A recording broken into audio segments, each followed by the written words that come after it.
Hello అండి. నేను మీ doctor Kareddy Sridhar Reddy. నేను general laparoscopic surgeon and laser surgeon.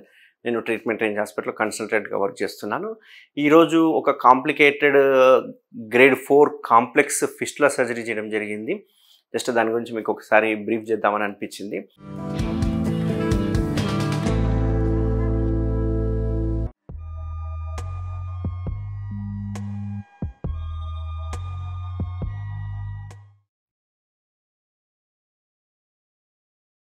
అయితే ఈ గ్రేడ్ 4 కాంప్లెక్స్ ఫిస్టులా ఏందంటే అతను ఒక 65 years old male patient. By profession bank manager అనుకుంటాను. సో ఆయనకేందంటే మల్టిపుల్ టైమ్స్ యాబ్సెస్‌లు వచ్చినాయి. అంటే యాబ్సెస్ అంటే చీమగడ్డలు. సో అట్లా చీమగడ్డ వచ్చినప్పుడల్లా తను ఏం చేశాడంటే దగ్గరున్న హాస్పిటల్‌కి వెళ్ళడము, ఏదో మందులు తీసుకోవడము, అది పగిలిపోవడము, పగిలిన తర్వాత నొప్పి తగ్గిపోయింది కదా అని వదిలేయడం ఇట్లాంటివి చేశాడు. అట్లా ఒక 10 ఇయర్స్ చేశాడు. ఎవ్రీ 2 ఇయర్స్‌కి ఒకసారి యాబ్సెస్ వచ్చేది పాపం. చీమగడ్డ వచ్చేది. చీమగడ్డ వచ్చినప్పుడల్లా అతనికి ఫుల్ ఫీవరు, కూర్చోలేకపోతుండే. ఓ 2 రోజులు బ్యాంక్ లీవ్ పెట్టడము, వెళ్ళడము, మందులు వేసుకోవడము, అది పగిలిపోయిన తర్వాత ప్రశాంతం అయిపోవడము, వదిలేయడం.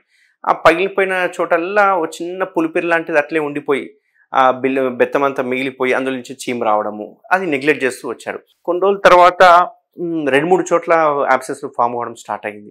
అట్లా కూడా నెగ్లెక్ట్ చేశాడు. ఒకసారి సరే ఎట్లనవుతుంది, అది ఫిస్టులా అని చెప్పేసి సర్జరీకి వెళ్ళిపోయాడు. సర్జరీ చేయించుకున్నాడు. ఓపెన్ సర్జరీ అయ్యింది. ఆ ఏరియాలో ఉన్న చర్మం అంతా తీయడం జరిగింది. 45 డేస్ డ్రెస్సింగ్ చేయించుకొని, బెడ్ రెస్ట్ తీసుకొని, ఆఫీస్కి లీవ్ పెట్టేసి అలా డ్రెస్సింగ్ చేసుకుంటూ మంచిగా హీల్ అయిపోయిందని అనుకున్నాడు. హీల్ అయిపోయిన 1 మంత్కి చూస్తే మళ్ళీ ఆడ చిన్న కొంచెం మిగిలిపోయింది. మిగిలిపోతే మళ్ళీ ఫిస్టులా ఫామ్ అయిపోయింది. మళ్ళీ ఫిస్టులా ఫామ్ కాగానే మళ్ళీ ఏం చేశాడు, మళ్ళీ సెకండ్ ఒపీనియన్ తీసుకొని వేరే చోటుకి వెళ్ళిపోయాడు. అది జరిగి సెకండ్ సర్జరీ జరిగి అంతా ఒక 4 మంత్స్ అయ్యింది సమ్ లోకల్ హాస్పిటల్లో. అక్కడికి వెళ్ళిన తర్వాత అక్కడ మళ్ళీ ఫిస్టులా ఉందని చెప్పేసి ఎంఆర్ఐ చేసి మళ్ళీ ఫిస్టులెక్టమీ చేస్తారు. అప్పుడు కూడా మళ్ళీ ఓపెన్ సర్జరీ చేస్తారు. మళ్ళీ కోత పెట్టేసి మొత్తం ఫిస్టులెక్టమీ చేసేస్తారు. సో తన వరి ఏముండారంటే ఓపెన్ ఫిస్టులెక్టమీ చేసిన తర్వాత తనకి మోషన్ కంట్రోలింగ్ పవర్ పోతుందేమో అని చాలా టెన్షన్ పడ్డాడు. బట్ లక్కీలో మోషన్ పవర్ అనేది మంచిగానే ఉన్నది. సో మళ్ళీ సెకండ్ టైం చేసిన తర్వాత మళ్ళీ 3 మంత్స్ రెగ్యులర్ డ్రెస్సింగ్ చేయించుకొని, పెయిన్ఫుల్ డ్రెస్సింగ్ చేయించుకున్నాక మళ్ళీ కొంచెం మిగిలిపోయింది. మళ్ళీ చూస్తే మళ్ళీ ఫిస్టులా వచ్చింది. సో మనం రీసెంట్గా ఒక 1 వీక్ బ్యాక్ పేషెంట్ చూడడం జరిగింది. ఎంఆర్ఐ చేసి వాళ్ళ కార్డియాక్ స్టేటస్ మొత్తం ఫిట్ ఉన్నారో లేదు. ఎందుకంటే అబోవ్ 60 ఇయర్స్ కాబట్టి ఖచ్చితంగా మనము కార్డియాక్ ఎవాల్యుయేషన్ చేసుకోవాలి. ఎందుకంటే మనం అనస్థీషియా ఇస్తాం. ఈ అనస్థీషియా మనం నడుముకి ఇస్తాము. సో నడుముకి ఇచ్చినా కానీ అబోవ్ 45 ఇయర్స్ వాళ్ళకి మనం కొంచెం 2D ఎక్కువ ఇవన్నీ చేయించుకుంటే, కార్డియాలజీ ఫిట్నెస్ చేయించుకుంటే బెటర్ ఉంటుంది. సో మనం ఏం చేస్తామంటే కంప్లీట్ ఎవాల్యుయేషన్ చేసాం. అసలు ఎందుకు రికరెన్స్ వస్తుంది, అసలు ఏంటి సిమ్టమ్స్ ఏంటి, రికరెన్స్ రావడానికి రీజన్ ఏంటి అంటే తనలో గమనించింది ఏంటి అంటే కాన్స్టిపేషన్ ఒకటి. First thing constipation. అతను గత 20 ఇయర్స్ నుంచి కాన్స్టిపేటెడ్గానే ఉన్నాడు. మోషన్ 1-2 సార్లు వెళ్ళడము, గట్టి మోషన్ వెళ్ళడము, ముక్కి పోవడము, అన్‌టైమ్ ఫుడ్ అండ్ ఎక్కువ అవుట్ సైడ్ ఫుడ్ తినేవాడు. ఎక్కువ అవుట్ సైడ్ ఫుడ్ తినడము అండ్ టైంకి తినకపోవడము. ఎప్పుడో మిడ్ నైట్ 11కి తినేవాడంట, 12కి పడుకునేవాడంట. సో ఆఫీస్ ప్రెషర్ ఎక్కువైపోయి వాటర్ తక్కువ తీసుకోవడం, ఇట్లాంటివన్నీ ఆయనలో ఉన్నాయి. సో ఈ క్వాలిటీస్ అన్నీ ఉండడం వల్ల ఏమవుతుందంటే అక్కడ హైజీనిక్ మెయింటైన్ చేయకపోవడం కావచ్చు, లేకుంటే రికరెంట్గా దురదలు పెట్టేదంట, ఇచ్చింగ్ ఉండేదంట, చెమట కూడా ఎక్కువ వచ్చేదంట. ఎందుకంటే సిట్టింగ్ జాబ్ కాబట్టి బాగా చెమటలు వచ్చేదంట.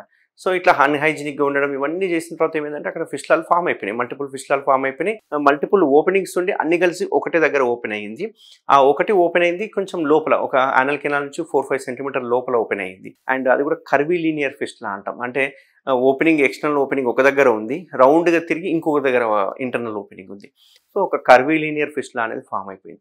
సో దీనికి ఏంటంటే ఓపెన్ సర్జరీ అనేది చాలా నరకం సర్జరీ. వీళ్ళు స్ట్రైట్‌గా ఉంటేనేమో ఓపెన్ సర్జరీ చేస్తే కొంచెం ఏదైనా బెనిఫిట్ ఉంటుందేమో. కానీ ఇట్లా కర్వ్స్ ఉన్నాయనుకోండి, అట్లా కర్వ్ చేయడానికి రాదు. అంత ఈజీగా రాదు. రిజల్ట్స్ కూడా అంత మంచిగా ఉండవు. బట్ ఈ కేసుని మనం ఛాలెంజింగ్‌గా తీసుకొని ఇదే లాస్ట్ అటెంప్ట్ ఇంకా చెయ్యమన్న ఉద్దేశంతోటి మనము ఈ సర్జరీ చేయడం జరిగింది ఈరోజు. సో హోప్‌ఫుల్లీ ఆయనకు మళ్ళీ రికరెన్స్ రాదని అనుకుంటున్నాను. ఎందుకంటే క్లియర్‌గా ట్రాక్ట్ మొత్తాన్ని ఎన్నైతే ట్రాక్స్ ఉన్నాయో అన్ని ట్రాక్స్‌ని లేజర్ చేయడం జరిగింది. అండ్ ఇక్కడ మనం వాడిన మెథడ్ ఏదైతే ఉందో DLPL అంటాం. DLPL ఈ మెథడ్‌ని యూజ్ చేశాను ఈరోజు ఆ పేషెంట్‌కి. ఎందుకంటే ఇందులో 4-5 రకాల మెథడ్స్ ఉంటాయి. లేజర్ అనగానే అన్ని లేజర్లే, కానీ లేజర్‌లో చేసే టెక్నిక్‌ని బట్టి ఉంటుంది. కొన్ని ఎండోరెక్టల్ ఫ్లాప్ అంటాం. ఫ్లాప్ అంటే ఏంటంటే లోపల ఓపెనింగ్‌ని కొంచెం చర్మాన్ని లేపి ఆ చర్మాన్ని క్లోజ్ చేస్తాం. అంటే చర్మం అంటే ఏదో బయటి చర్మం తీసుకురాం. అదే దగ్గర ఉన్న చర్మాన్ని, మ్యూకస్ మెంబ్రేన్ ఏదైతే ఉందో దాన్ని మనము చర్మాన్ని కొంచెం ఫ్లాప్ లాగా చేసి ఆ ఫ్లాప్‌ని తీసుకొచ్చి వేస్తుంటాం. దాన్ని మనం ఎండోరెక్టల్ ఫ్లాప్ సర్జరీ అంటాం. ఇంకొకటి ఫిలాక్ అంటాం. ప్రైమరీ సూచరింగ్ అంటే సూచర్ వేసేసి ఆ ట్రాక్‌ని అంతా కాల్చేసేస్తాం, ఫిలాక్ అంటాం. ఇంకో కొన్ని ఏంటి అంటే DLPL. ఈరోజు నేను యూజ్ చేసింది DLPL. ఈ DLPL ఏం చేస్తామంటే ప్రాక్సిమల్ లైగేషన్ చేస్తాము, డిజిటల్లీ లేజర్ చేస్తాం. ఇక్కడ డిజిటల్ లేజర్ ప్రాక్సిమల్ లైగేషన్ అంటే ఏంటి అంటే ఇంటర్నల్ ఓపెనింగ్ ఉంటుంది కదా, ఇంటర్నల్ ఓపెనింగ్ని క్లోజ్గా దగ్గరలో ఓపెన్ చేసేసి ఆ ట్రాక్ట్ని క్లోజ్ చేయడం జరుగుతుంది, సూచర్ వేయడం జరుగుతుంది. సూచరేషన్ అంటే అది కూడా మనం ఎక్కడ ఓపెన్ చేస్తాము, ఇంటర్ స్పింక్ట్రిక్ స్పేస్లో ఓపెన్ చేస్తాం. ఎందుకు ఆ స్పేస్ని చూస్ చేసుకున్నామంటే ఆ స్పేస్లో పెద్ద బ్లీడింగ్ ఉండదు. ఆ రెండు స్పింక్టర్స్ ఏవైతే ఉంటాయో ఆ స్పింక్టర్స్ మధ్యన ఓపెన్ చేసేసి ఆ ట్రాక్ని ఐడెంటిఫై చేసి ఆ ట్రాక్ని అక్కడ క్లోజ్ చేసేస్తాం. క్లోజ్ చేసేసి అంటే close to internal opening close చేస్తాం. దీన్నే మనం ప్రాక్సిమల్ లైగేషన్ అంటాం. ఏదైతే డిజిటల్ అంటే మిగిలిపోయిన ట్రాక్ట్ ఏదైతే ఉందో ఆ ట్రాక్ని లేజర్తో మొత్తం కాల్ చేసేస్తాం. ఇక కాల్చడం వల్ల ఏంటంటే లీస్ట్ మనం కట్ చేసింది ఎంత, ఓన్లీ 1-2 సెంటీమీటర్ కట్ చేసింది. ఎందుకంటే ఆ ఇంటర్నల్ ఓపెనింగ్ని మనం క్లోజ్ చేయడానికి 1-2 సెంటీమీటర్ ఓపెన్ చేస్తాం.